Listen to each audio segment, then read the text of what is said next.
આજના આ ઊંડાણપૂર્વકના અભ્યાસમાં સૌનું ખૂબ ખૂબ સ્વાગત છે. આજે આપણે માહિતીની એક એવી સફર પર જવાના છીએ જે માત્ર ઇતિહાસના જૂના પાના ઉથલાવાની વાત નથી. બિલકુલ નથી. હા, પણ આપણા ભવ્ય ભૂતકાળને એટલે કે પાષાણકાળથી લઈને લગભગ 8મી સદી સુધીના પ્રાચીન ભારતના ઇતિહાસને એકદમ નવી નજરે જોવાની તક છે. અને આજનો આપણો વિષય જ છે ભારત વર્ષની ભવ્યતા. સાચી વાત. અને આપણો આજનો ઉદ્દેશ્ય માત્ર રાજા મહારાજાઓની વાર્તાઓ સાંભળવાનો નથી, પણ જે પરીક્ષાની તૈયારી કરતા વિદ્યાર્થીઓ છે. હા, તેમના માટે આ બહુ અગત્યનું છે. ચોક્કસ. કોઈ પણ પ્રકરણની નાનામાં નાની લીટીમાંથી માહિતી કાઢીને તેને ગોખ્યા વગર એક રસપ્રદ વાર્તાની જેમ યાદ કેવી રીતે રાખી શકાય, એ આપણે આજે જોવાના છીએ. બરાબર છે. ચાલો આને જરા વિગતવાર સમજીએ. આ ખૂબ જ સારો અભિગમ છે. કારણ કે જ્યારે આપણે પ્રાચીન ભારત શબ્દ વાપરીએ ત્યારે પેલું જવાહરલાલ નહેરુનું પ્રખ્યાત વાક્ય અચૂક યાદ આવે. વિવિધતામાં એકતા. હા, વિવિધતામાં એકતા. અને જો આ વાક્ય પાછળ એક બહુ મોટો ઐતિહાસિક સંદર્ભ છે. પ્રાચીન કાળથી જ અનેક જાતિઓ અને સમૂહો આપણા દેશની આર્થિક સમૃદ્ધિથી આકર્ષાઈને અહીં આવતા રહ્યા છે. અને તેઓ અહીં જ વસ્યા. બરાબર. તેઓ અહીં આવ્યા અને તેમની સંસ્કૃતિઓ આપણી સાથે એવી રીતે ભળી ગઈ કે વિવિધતાનો એક અદ્ભુત સંગમ રચાયો. એટલે આજના આ અભ્યાસમાં આપણે એ જ વિવિધતાના મૂળ સુધી પહોંચીશું. જો ગોખવાના બદલે આ મૂળભૂત વાતો સમજાઈ જાય તો પરીક્ષામાં પૂછાતા કોઈપણ ટ્વિસ્ટેડ પ્રશ્નનો ઉત્તર સરળતાથી આપી શકાય. બિલકુલ આપી શકાય. તો ચાલો સૌથી પહેલા વાત કરીએ પ્રાચીન ભારતની કરોડરજ્જુ સમાન એવા વિષયની, એટલે કે આપણી ખેતી અને એ સમયના ગ્રામીણ તેમજ નગર જીવનની. હા, એ બહુ અગત્યનો પાયો છે. મેં જ્યારે આ માહિતી વાંચી ત્યારે મને સૌથી મોટું આશ્ચર્ય એ વાતનું થયું કે હડપ્પા સંસ્કૃતિના અવશેષોમાંથી હળ આકારનું એક નાનકડું રમકડું મળી આવ્યું છે. હા, રમકડાનું હળ. જરા વિચારો, હજારો વર્ષો પહેલાં કોઈ બાળક હળના રમકડાથી રમતું હશે. આનો સીધો અર્થ એ થાય કે એ સમાજમાં ખેતીનું કેટલું મોટું મહત્વ હશે. બિલકુલ. આ એક બહુ જ મોટો પુરાવો છે. જો આપણે આને મોટા ચિત્ર સાથે જોઈએ તો સમજાય છે કે આશરે 2500 વર્ષ પહેલાના સમયમાં ખેતીમાં ક્રાંતિકારી બદલાવ આવી રહ્યા હતા. ખાસ કરીને લોખંડના સાધનોનો ઉપયોગ. હા, લોખંડનો ઉપયોગ વધતો જતો હતો. જંગલોને સાફ કરવા માટે લોખંડની કુહાડીઓ અને જમીન ખેડવા માટે હળના ફળા, જેને આપણે ફાલ કહીએ છીએ, તેનો બહોળો ઉપયોગ શરૂ થયો.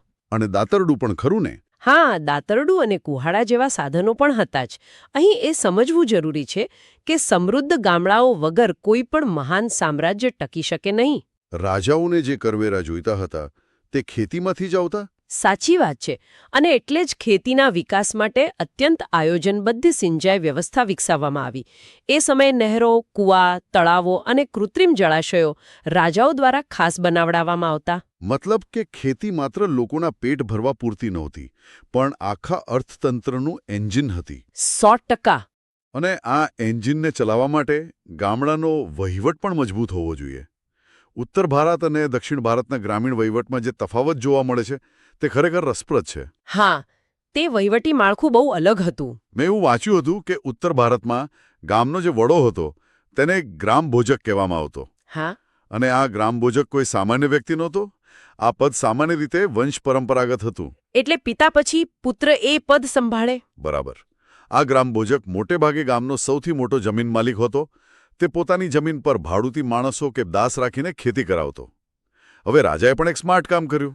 દરેક ગામમાં કરવેરા ઉઘરાવા જવા કરતા. હા, એના કરતાં તેમણે આ સૌથી વગદાર માણસ એટલે કે ગ્રામભોજકને જ કરવેરા ઉઘરાવવાનું કામ સોંપી દીધું. એ તો બહુ હોશિયારીનું કામ કહેવાય. એટલું જ નહીં, ગામમાં કોઈ ઝઘડા થાય તો કાયદો ને વ્યવસ્થા જાળવવાનું કામ એટલે કે ન્યાયાધીશનું કામ પણ ગ્રામભોજક જ કરતો. બહુ મોટી સત્તા કહેવાય.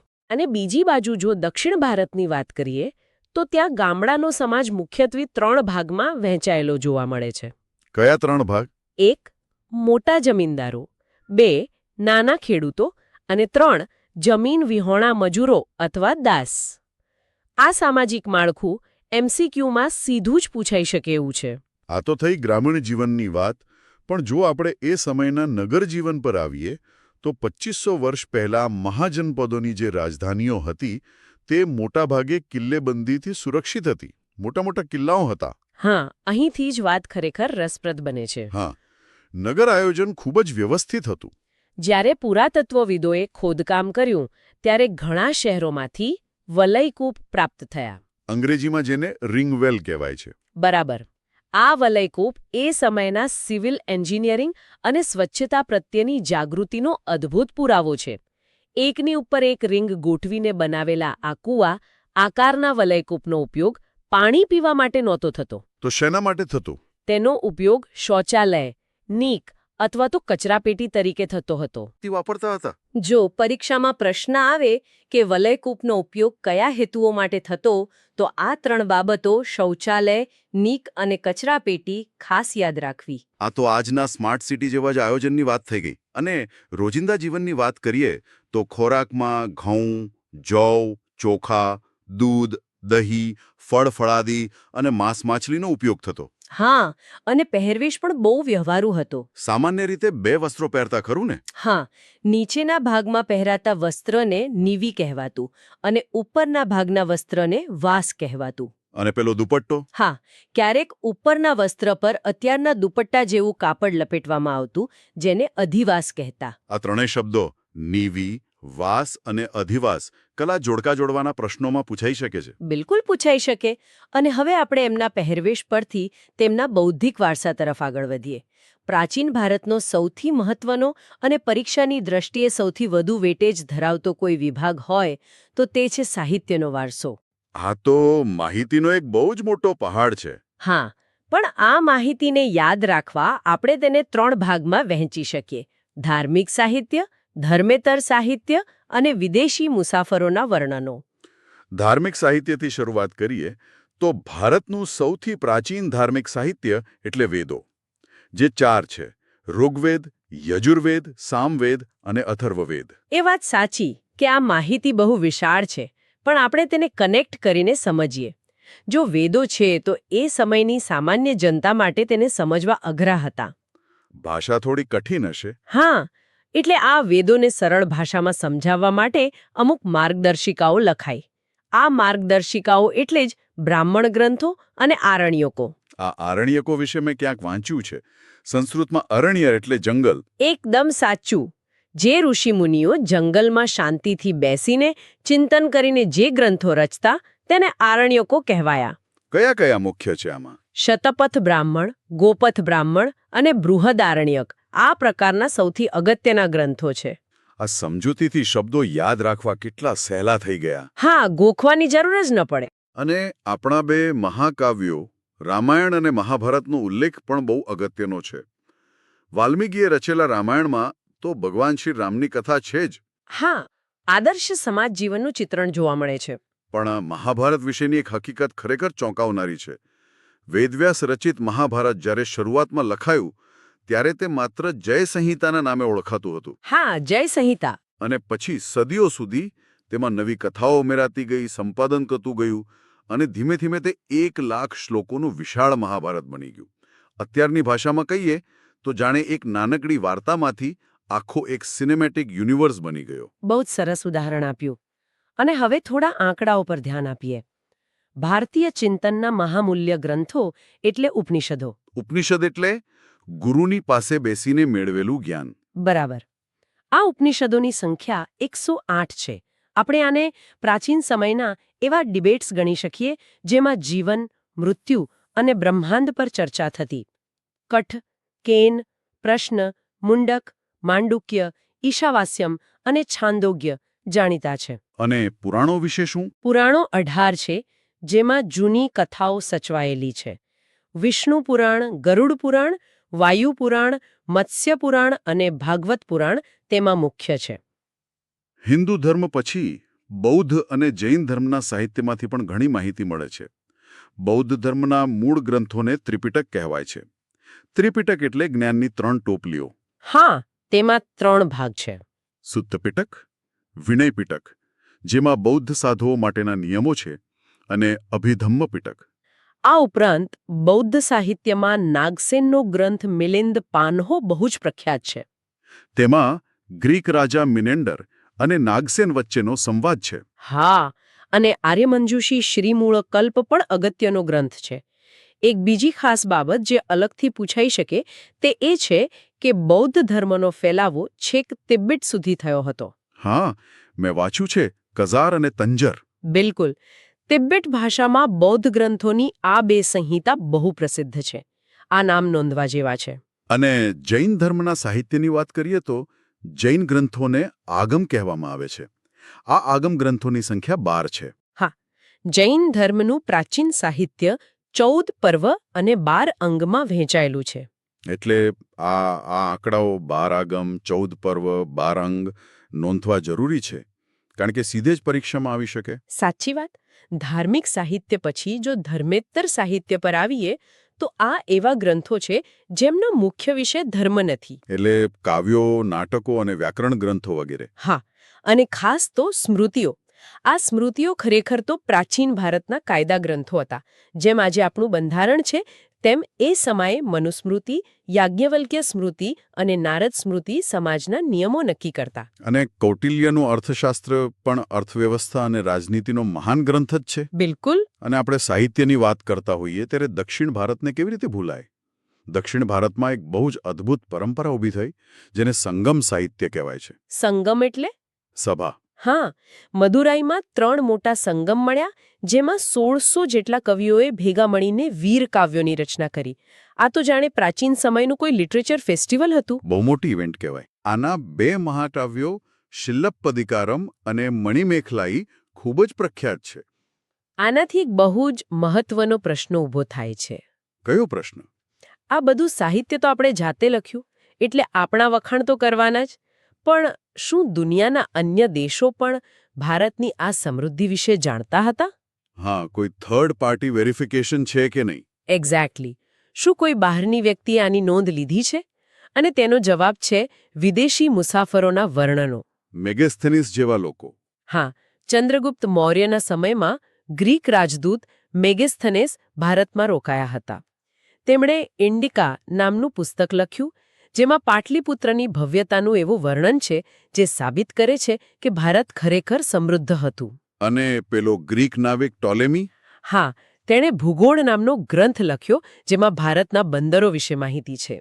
આ ઉપરાંત ચંદ્રગુપ્ત દ્વિતીયના સમયમાં આવેલો ચીની મુસાફર ફાયાન હોય કે પછી સમ્રાટ હર્ષવર્ધનના સમયમાં આવેલો યુઆન શ્વાંગ હોય, આ બધાએ વિદ્યાપીઠો અને શાંતિપૂર્ણ સમાજ જીવનના વખાણ કર્યા છે.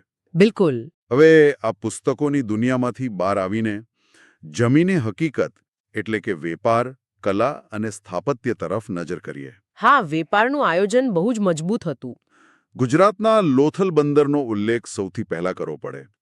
હડપ્ય સંસ્કૃતિના આ બંદરેથી એક વિશાળ ગોદી એટલે કે ડોકયાર્ડ મળી આવ્યું છે. જ્યાં વહાણો લાંગરવા માટે ધક્કા અને માલ સામાન રાખવાની વખારો હતી. આ સાબિત કરે છે કે આપણી પાસે ઇન્ટરનેશનલ લેવલનું બંદર હતું. ભારતથી મરી મસાલા, કિંમતી પથ્થરો, સુતરાઉ કાપડ અને ખાસ તો રેશમી કાપડની ભારે નિકાસ થતી. પણ વેપાર માત્ર દરિયાઈ માર્ગે જ નહોતો થતો, જમીન માર્ગે પણ થતો, જેને આપણે સિલ્ક રૂટ તરીકે ઓળખીએ છીએ. હા, આ સિલ્ક રૂટ બહુ રોમાંચક છે.